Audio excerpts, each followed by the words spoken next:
Hello मेरे प्यारे बच्चों, स्वागत है आप सभी का आपके इस प्यारे से चैनल दीपक सर मैथ्स पर एंड डाउट नेट पर। बच्चों, आज मैं आप सभी के लिए एक बहुत ही इम्पॉर्टेंट क्लास लेकर के आया हूं, जिसमें बेटा हम फलनों के प्रकार पर आधारित कुछ वेरी इंपॉर्टेंट क्वेश्चन डिस्कस करेंगे। बच्चों, जैसा कि मैंने आप सभी को पिछली क्लास में फलनों के 4 स्पेशल टाइप के प्रकारों के बारे में बताया था। मैंने बेटा आपको एकैकी फलन के बारे में बताया, बहुएकैकी फलन के बारे में बताया, आच्छादक फलन के बारे में बताया और अंतःक्षेपी फलन के बारे में मैंने आपको पिछली क्लास में बताया था। अब इन फलनों के प्रकारों पर आधारित किस प्रकार के क्वेश्चन एग्जाम में पूछे जाते हैं, वो बच्चों मैं आपको आज की इस क्लास में करवाने वाला हूं। ठीक है, तो सभी बच्चे ध्यान से मन लगा करके आज की क्लास को अटेंड करेंगे। आज की क्लास बेटा आप सभी के लिए बहुत इंपॉर्टेंट क्लास होने वाली है।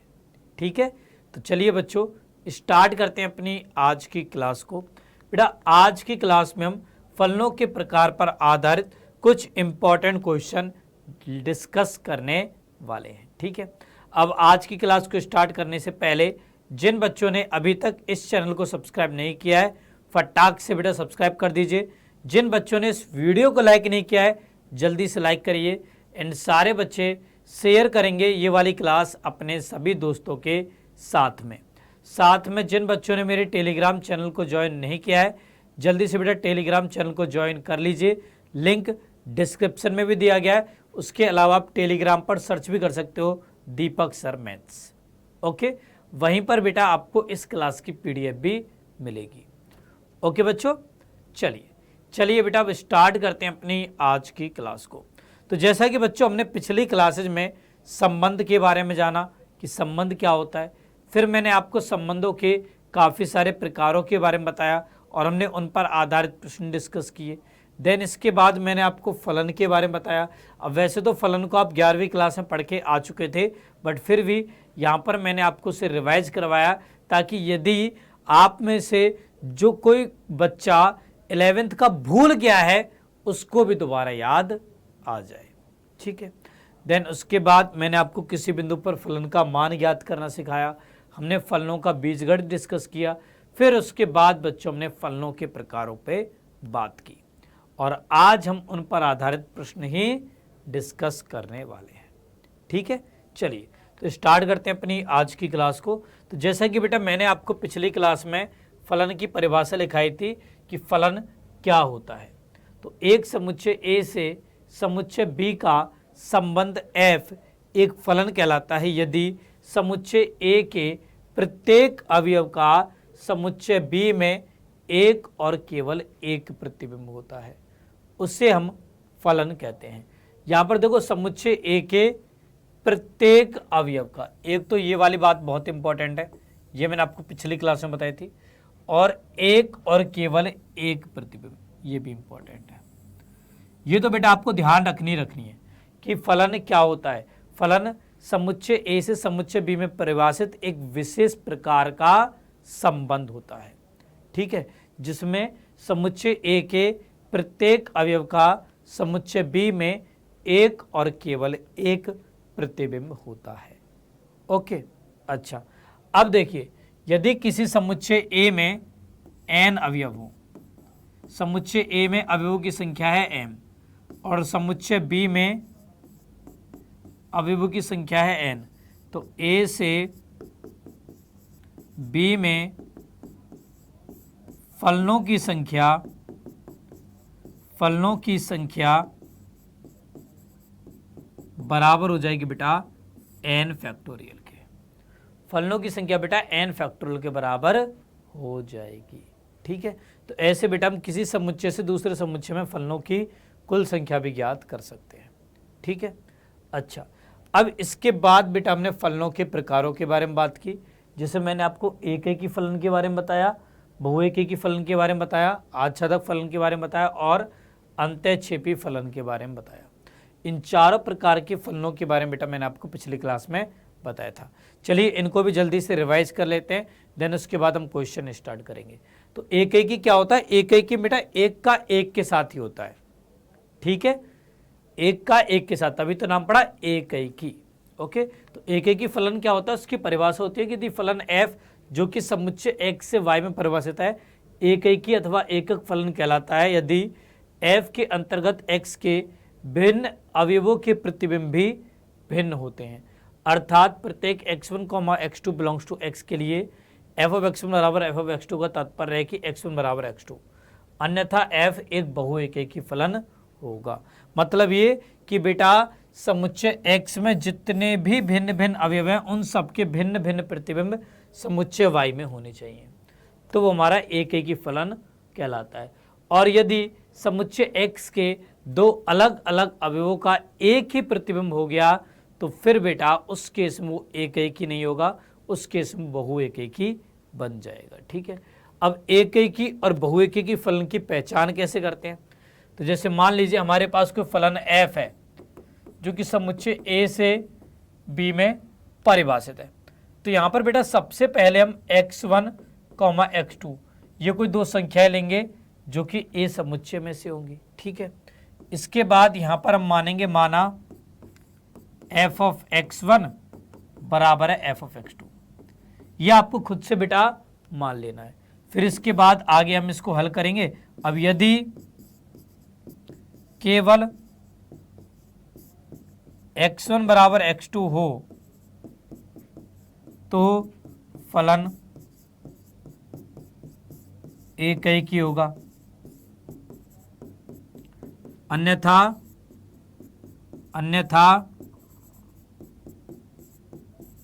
बहु एक ही होगा। क्लियर, ये बेटा एक की और बहुएकी की फलन की पहचान करने की तकनीक। ठीक है, इसके बाद हमने आच्छादक और अंतःक्षेपी फलन के बारे में जाना।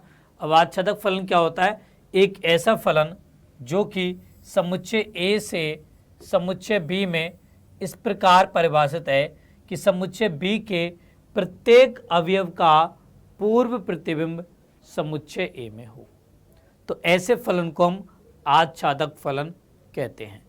और यदि समुच्चय B में कोई भी एक ऐसा अवयव रह गया जिसका पूर्व प्रतिबिंब समुच्चय में नहीं हुआ तो फिर बेटा वो आच्छादक नहीं अंतःक्षेपी फलन बन जाएगा। ठीक है, ओके, तो संक्षेप में आपको यहां पर याद रखना है कि यदि परिसर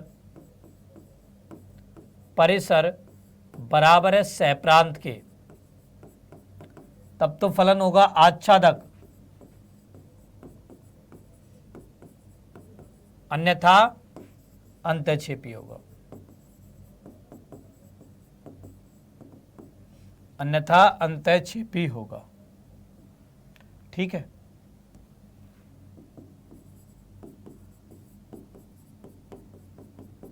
ओके बेटा, ये चीज आपको ध्यान में रखनी है। क्लियर, तो ये थे फलनों के प्रकार जिसके बारे में हमने पिछली क्लास में बात की थी। अच्छा, इसके बाद मैंने आपको चार विशेष प्रकार के फलनों के बारे में बताया था। परीक्षण मैंने आपको बता दिया, परिसर सहप्रांत के बराबर है तो आच्छादक होगा, यदि नहीं है तो अंतःक्षेपी होगा, यही इसका बेटा परीक्षण होता है। अब इसके अलावा मैंने आपको चार और स्पेशल टाइप के प्रकारों के बारे में और बताया था। पहला प्रकार था बेटा हमारा एक की आच्छादक फलन, जिसे हम लोग एक की आच्छादी फलन भी बोलते हैं। दूसरा था एक की अंतःक्षेपी फलन। तीसरा था बहु एक की आच्छादक फलन। और बेटा जी चौथा था बहु एक की अंतःक्षेपी फलन। ठीक है, अब इन सब में बेटा जो पहले नंबर का है ना, ये वाला फलन वेरी इंपॉर्टेंट है क्योंकि इसके बारे में आपको आगे चलकर भी बात करनी है। ठीक है, तो एक की आच्छादक फलन क्या होता है, वो फलन जो एक की भी हो साथ में आच्छादक भी हो, उसे हम एकैकी आच्छादक फलन कहते हैं। ओके, चलिए अब चलते हैं हम फलनों के प्रकार पर आधारित प्रश्नों पर। ठीक है, तो हमारे पास बेटा पहला प्रश्न है, मान लीजिए कि क्लास 10th के सभी 50 विद्यार्थियों का समुच्चय ए है। मान लीजिए बेटा हमारे पास कोई समुच्चय ए है और ये समुच्चय ए कक्षा 10th के सभी 50 विद्यार्थियों का समुच्चय है। ठीक है, अब मान लीजिए हमारे पास कोई फलन f है जो कि समुच्चय a से n में परिभाषित है, इस प्रकार कि f ऑफ x बराबर है विद्यार्थी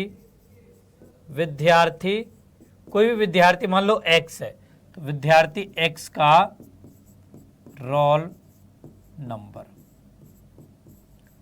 अब बेटा आप मुझे एक बात बताइए कि क्या अलग अलग दो विद्यार्थियों का सेम रोल नंबर हो सकता है क्या? सोच के बताओ, क्या अलग अलग दो विद्यार्थियों का सेम रोल नंबर हो सकता है क्या? नहीं, हर एक बच्चे का एक यूनिक रोल नंबर होता है। जैसे दीपक का जो रोल नंबर है वो देवेश का नहीं होगा, जो रमेश का है वो राम का नहीं होगा। ठीक है, सबके अलग अलग रोल नंबर होंगे।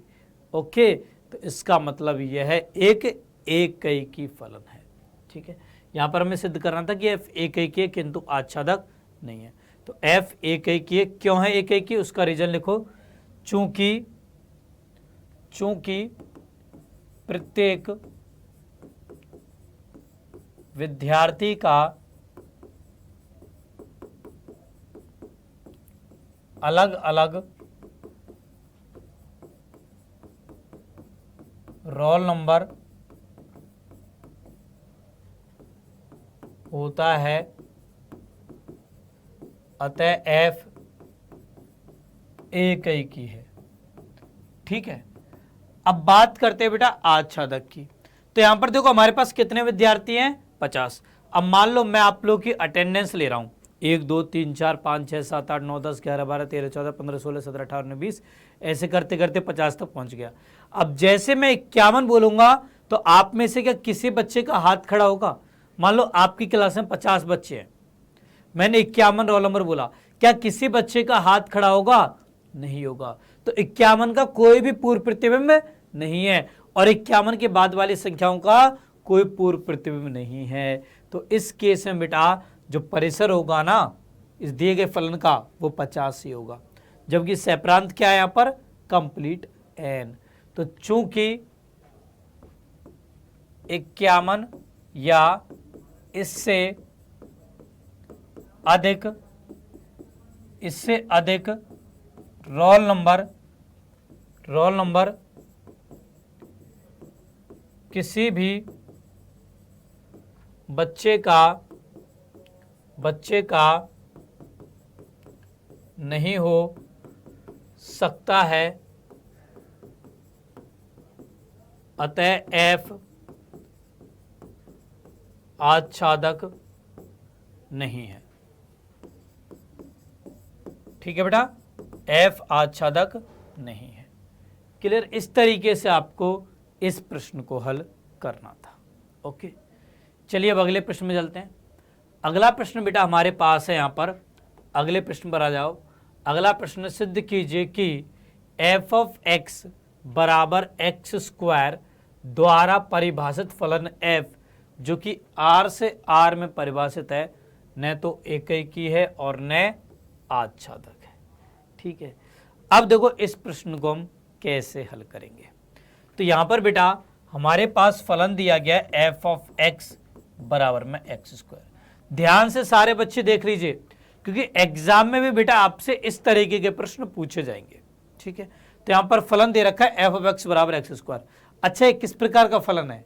वर्ग फलन। आप सबने बेटा 11वीं क्लास में पढ़ा है। ठीक है, तो ये एक वर्ग फलन है जो कि वास्तविक संख्याओं के समुच्चय से वास्तविक संख्याओं के समुच्चय में परिभाषित है। ठीक है।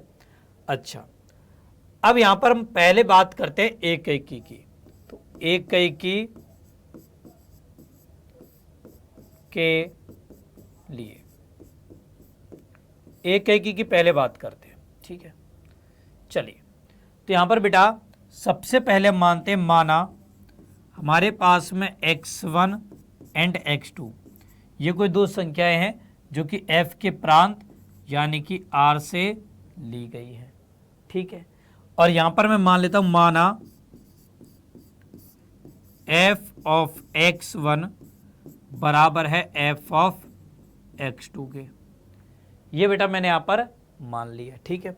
अब f ऑफ x1 क्या होगा, x1 का वर्ग बराबर f ऑफ x2 क्या होगा, x2 का वर्ग। ये बेटा यहां पर बन जाएगा, ठीक है।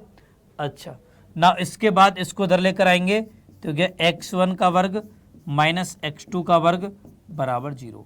यहां पर लगेगा a square minus B square, तो ये बन जाएगा a माइनस बी गुणा a प्लस बी बराबर में 0 हो जाएगा, ठीक है। तो यहां से बेटा एक तो आएगा x1 बराबर में x2 या x1 बराबर माइनस x2।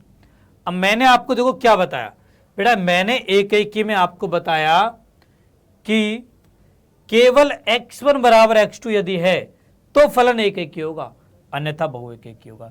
अब क्या यहां पर केवल x1 बराबर x2 आ रहा है क्या? क्या बेटा यहां पर केवल x1 बराबर x2 आ रहा है क्या? सर नहीं, केवल x1 बराबर x2 नहीं आ रहा, इसके अलावा x1 बराबर माइनस x2 भी आ रहा है। इसका मतलब ये दिया गया फलन एकैकी नहीं है। तो हम यहां पर बोल सकते हैं अतः f एकैकी नहीं है। चलिए उदाहरण द्वारा आपको मैं समझा देता हूं। तो बेटा यहां पर देखो f ऑफ x बराबर है एक्स स्क्वायर के, ठीक है। f ऑफ x बेटा एक्स स्क्वायर के बराबर है। अब यहां पर यदि हम f ऑफ 1 का मान देखें तो 1 का वर्ग भी 1 होगा, और f ऑफ माइनस 1 का मान देखें तो माइनस 1 का वर्ग भी बेटा 1 हो जाएगा।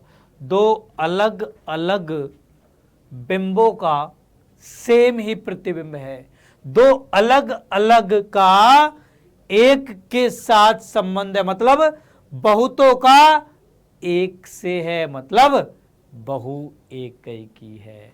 क्लियर? तो ये बेटा एकैकी नहीं है, बहु एकैकी, और वही यहां पर हमने लिखा है अतः f एकैकी नहीं है। क्लियर? चलिए ना, इसके आगे हमसे कहा गया है कि ये आच्छादक भी नहीं है, ये भी सिद्ध करो, ठीक है। अब देखो ये कैसे सिद्ध करेंगे, तो इसके लिए तो हमें दिए गए फलन का परिसर ज्ञात करना पड़ेगा। अब f ऑफ x बराबर है एक्स स्क्वायर के, x बिलोंग्स टू है r, तो भाई f ऑफ x का परिसर क्या होगा बेटा? आप सबने 11वीं क्लास में पढ़ा है कि वर्ग फलन का परिसर होता है यदि x बिलोंग्स टू r है, तो f ऑफ x का परिसर हो जाएगा 0 से अनंत, ये होगा बेटा परिसर, ठीक है। जबकि यहां पर सैप्रांत क्या है? Complete R. अब क्या ये कंप्लीट आर है? नहीं। तो चूंकि परिसर नॉट इक्वल है सैप्रांत के, तो अतः f आच्छादक नहीं है।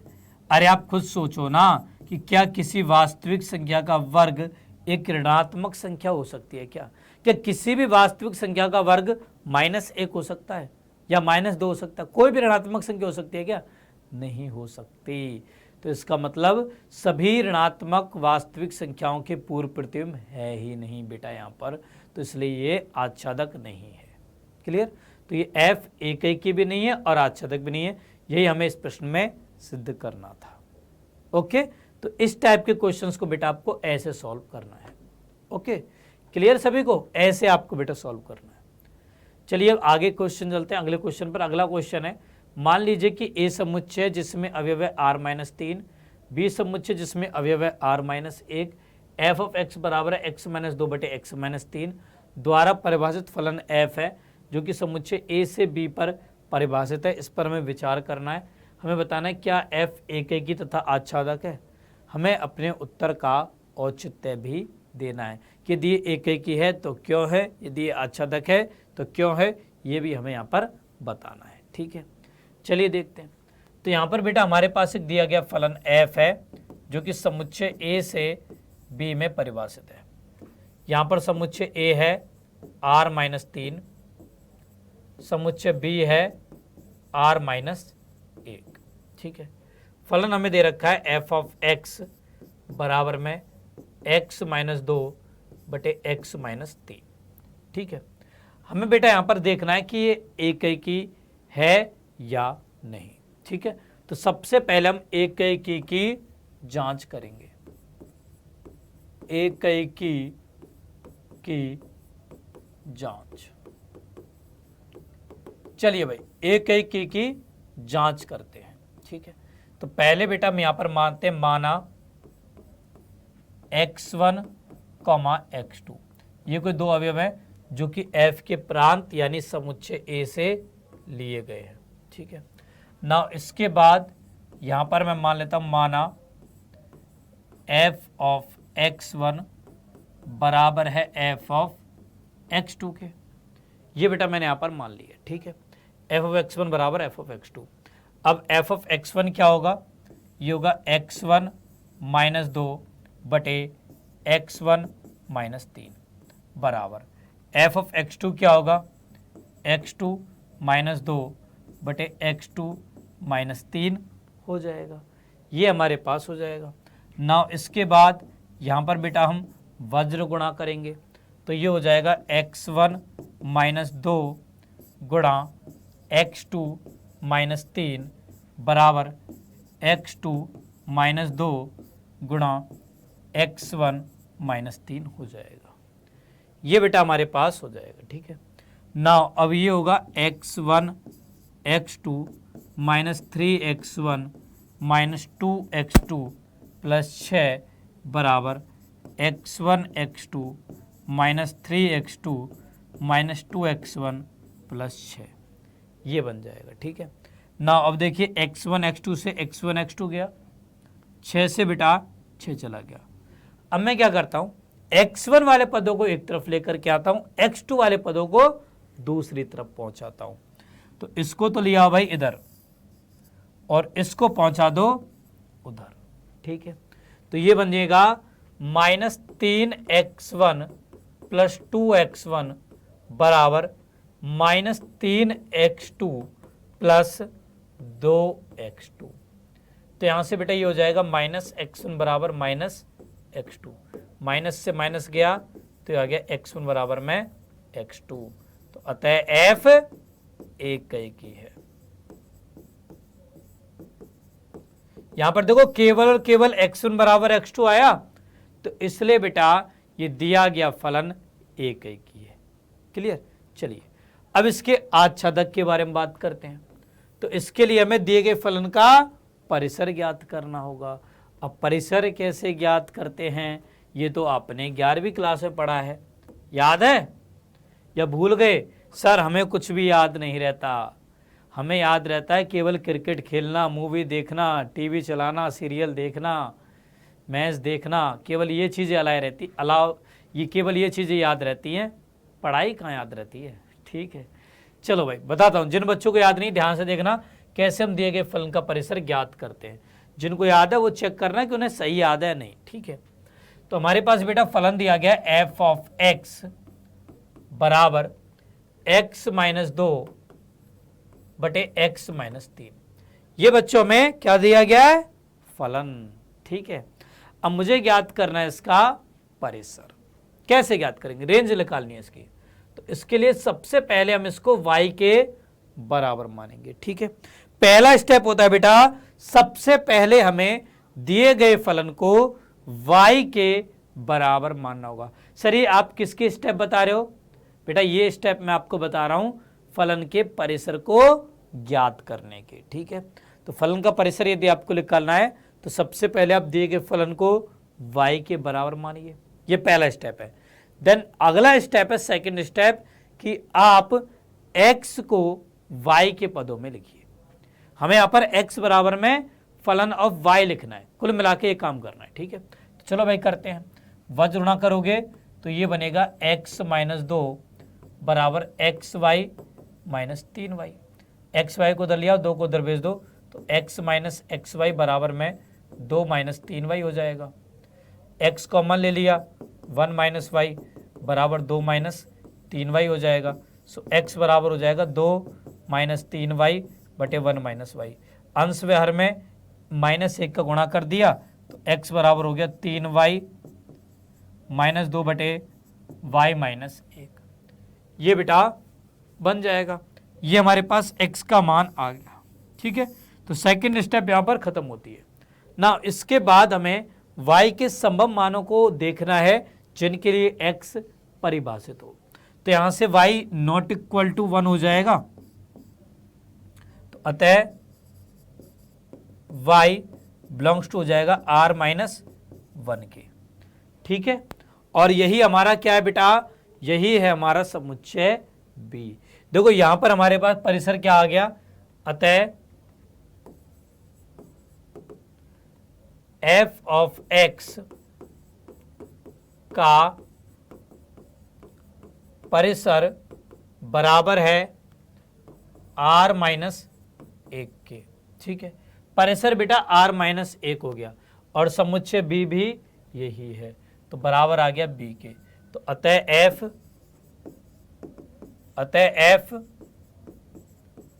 आच्छादक है। चूंकि परिसर सह प्रांत बराबर हैं इसलिए फलन हमारा आच्छादक है।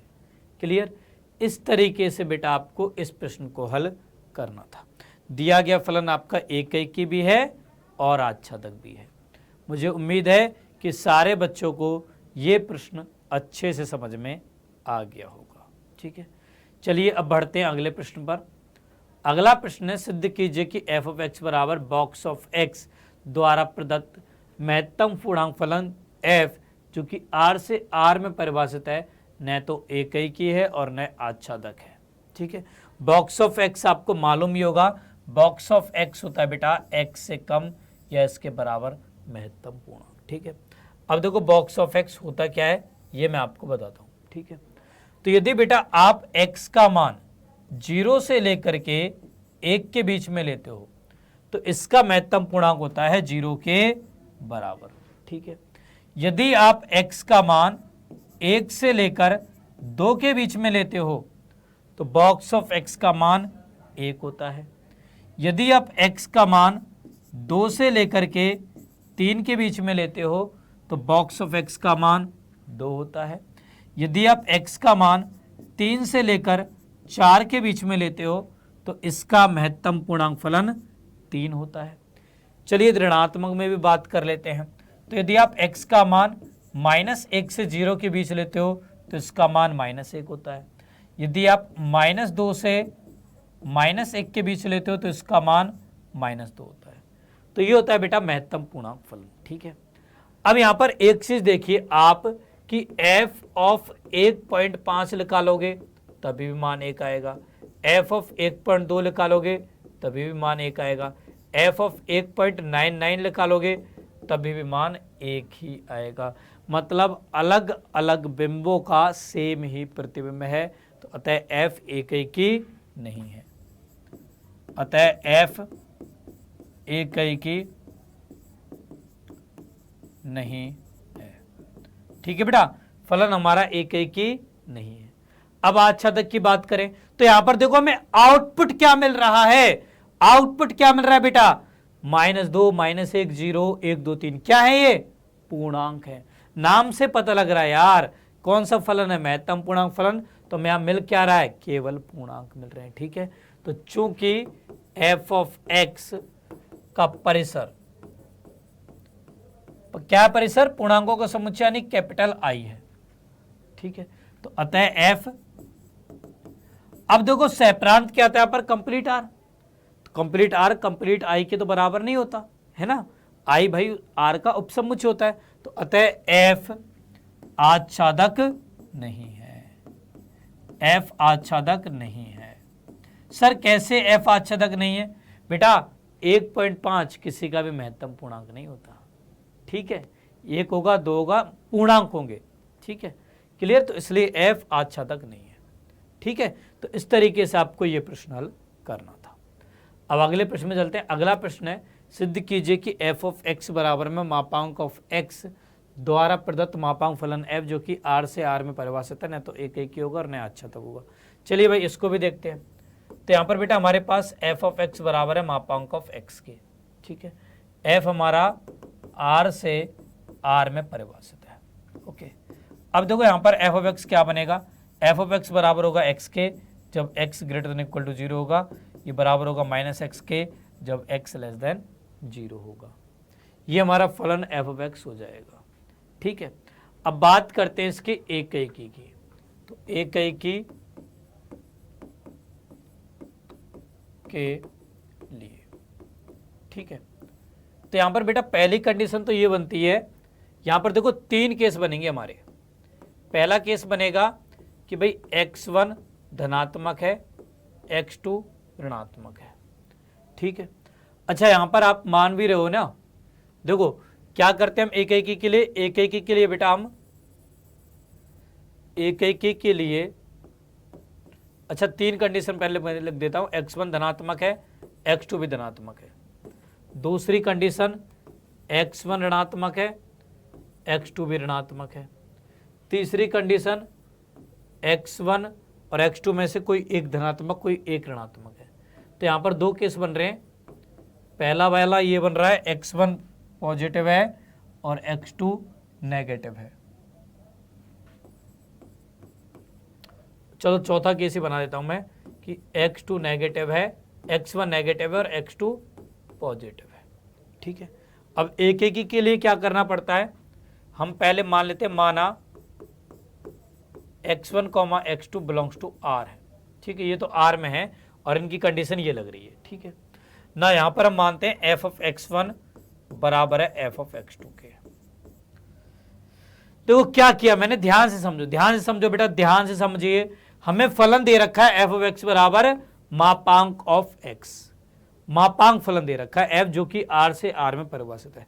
हमें सिद्ध करना है कि न तो एकीकी न आच्छादक कंप्लीट r में। ठीक है, देखो कैसे सिद्ध करेंगे।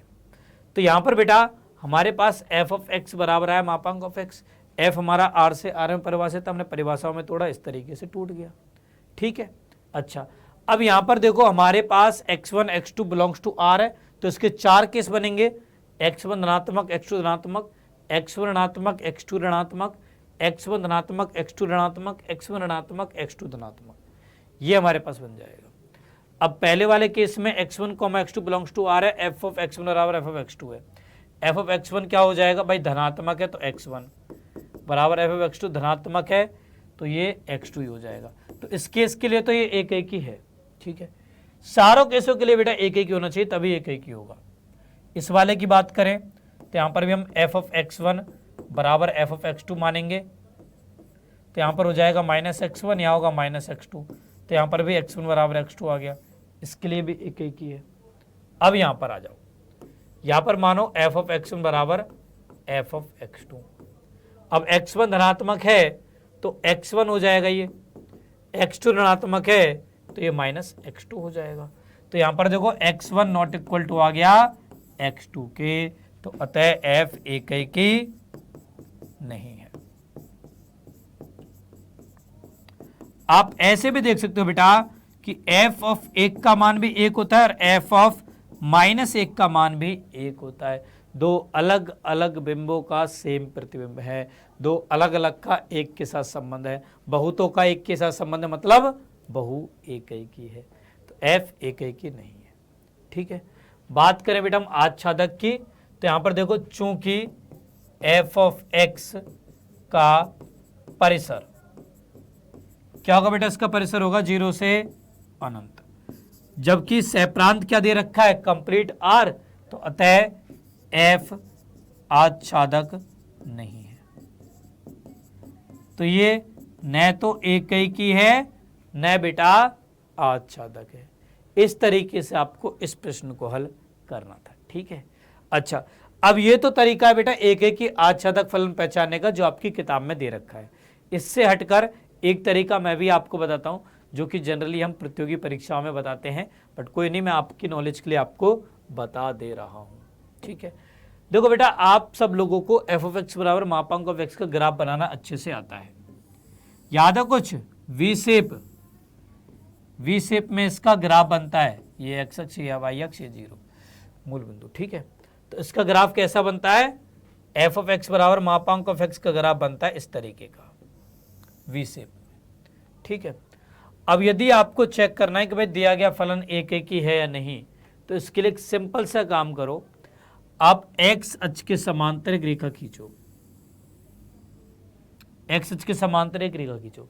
अब यदि ये रेखा दिए गए फलन के ग्राफ को एक से अधिक बिंदु पर काटे ना, तो इसका मतलब है एफ हमारा एक एक ही नहीं है, और यदि केवल एक बिंदु पर काटे तो इसका मतलब है एफ एक एक ही है। तो यहाँ पर देखो, इस रेखा ने यहाँ पर भी काटा, यहाँ पर भी काटा, दो अलग अलग बिंदुओं पर काटा, इसका मतलब एफ एक एक ही नहीं है। ऐसे भी आप बता सकते हो। ठीक है, अच्छा तक बताना है तो ग्राफ से ही आप परिसर भी बता सकते हो, भाई 0 से अनंत होगा, क्योंकि ये हमेशा ऊपर है, नीचे तो है ही नहीं।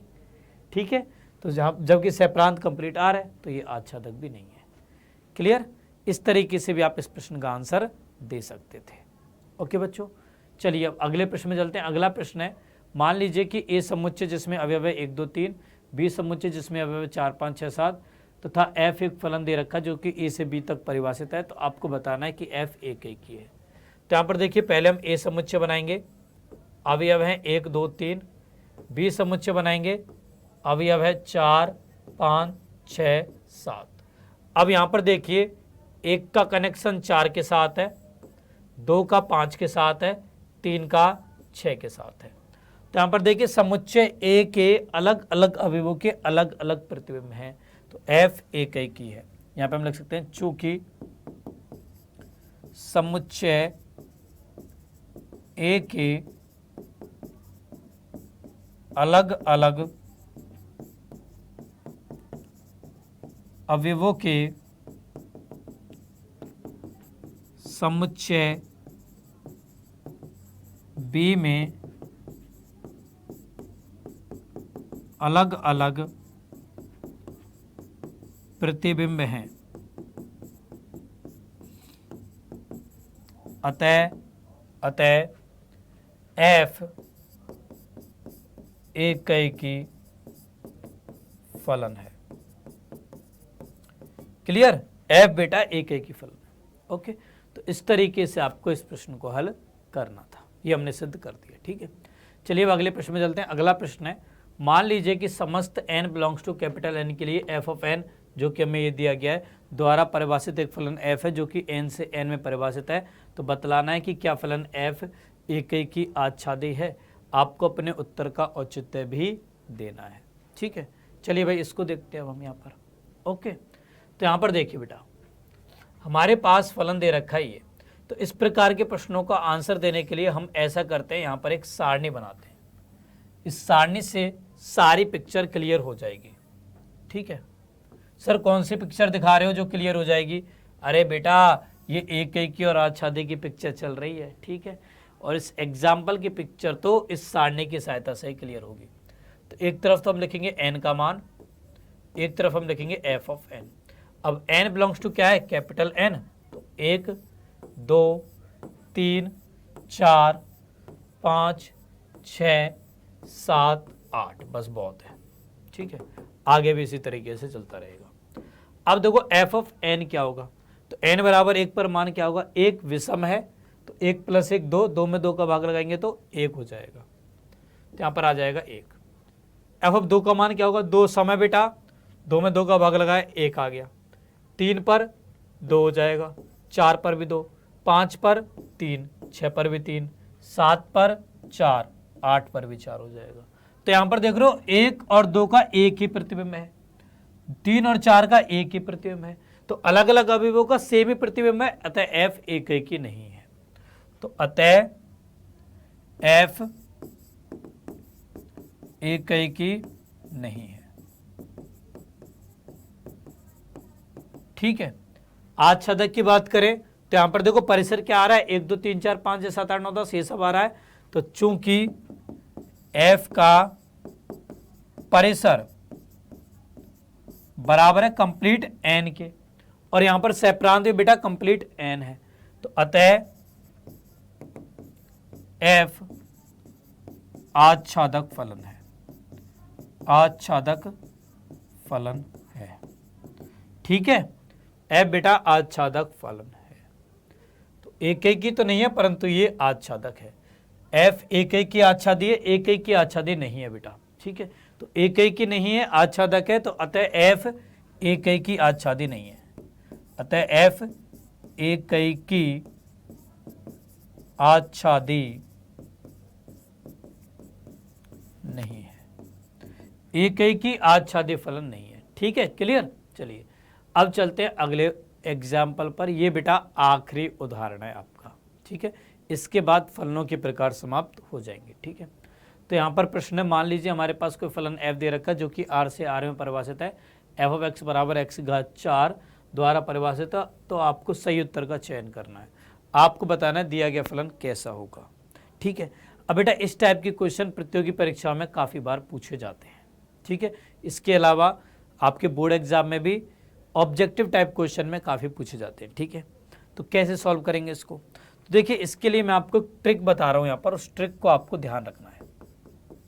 इस ट्रिक को बेटा ध्यान रखना आपको, आप सभी को। ठीक है, देखिए यदि हमारे पास कोई फलन हो एफ ऑफ एक्स जो कि बराबर है के एक्स की घात एन के रूप में, जहाँ पर एफ आर से आर में परिभाषित है।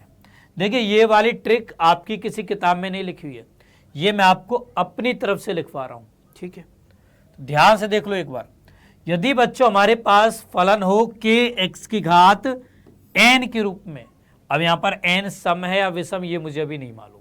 ठीक है, आप केवल इतना याद रखो कि यदि दिया गया फलन इस फॉर्म में, के अचर है, 1 2 3 4 5 10 50 100 1 लाख 2 लाख कितना भी हो सकता है। ठीक है, के अचर है एक्स की घात एन। ठीक है, और सबसे इंपॉर्टेंट चीज कि दिया गया फलन एफ आर से आर में परिभाषित है। ठीक है, तो यदि एन सम है,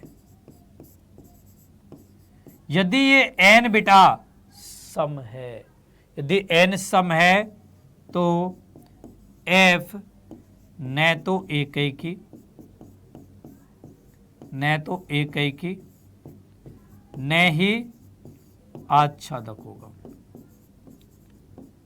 न ही आच्छादक होगा। बहुत ही इंपॉर्टेंट बात बेटा मैंने आपको बताई है।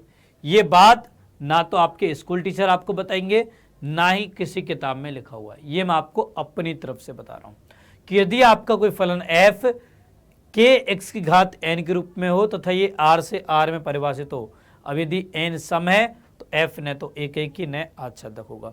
याद करो, आपने बेटा आज का सेकंड एग्जाम्पल देखा था, सेकंड उदाहरण देखा था, जहां पर f ऑफ x बराबर था एक्स स्क्वायर, वहां पर भी f r से r में परिभाषित था। तो n क्या था? 2 सम, 2 क्या है? सम है, तो न तो एक ही था वो, न आच्छादक था। देख लो वही चीज आ गई। ठीक है, अच्छा, और यदि n विषम हुआ तो, यदि n विषम है तो f एक की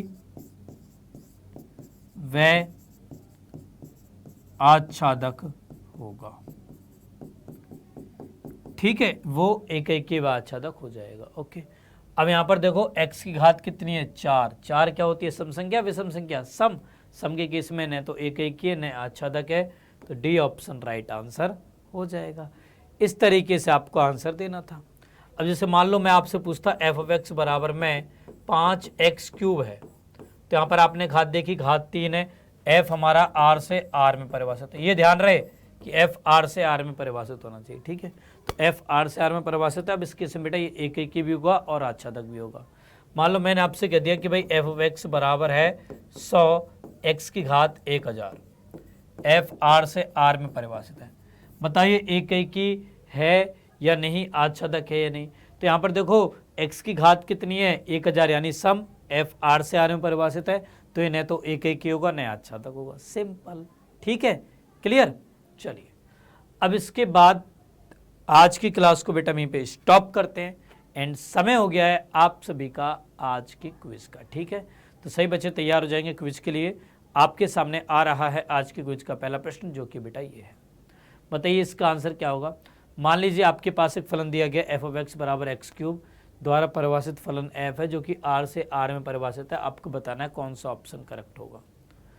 बताइए बेटा, बहुत ही आसान प्रश्न है बच्चों, इसका आंसर बताइए फटाक से, क्या होगा बेटा इसका आंसर। मुझे उम्मीद है सभी बच्चे इसका सही सही आंसर देंगे। बताइए बेटा इसका आंसर क्या होगा। सभी बच्चे इसका सही सही आंसर दीजिए, बताओ एवरीवन।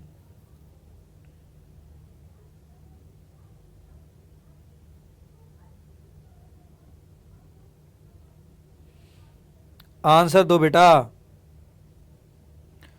क्या होगा इस क्वेश्चन का आंसर।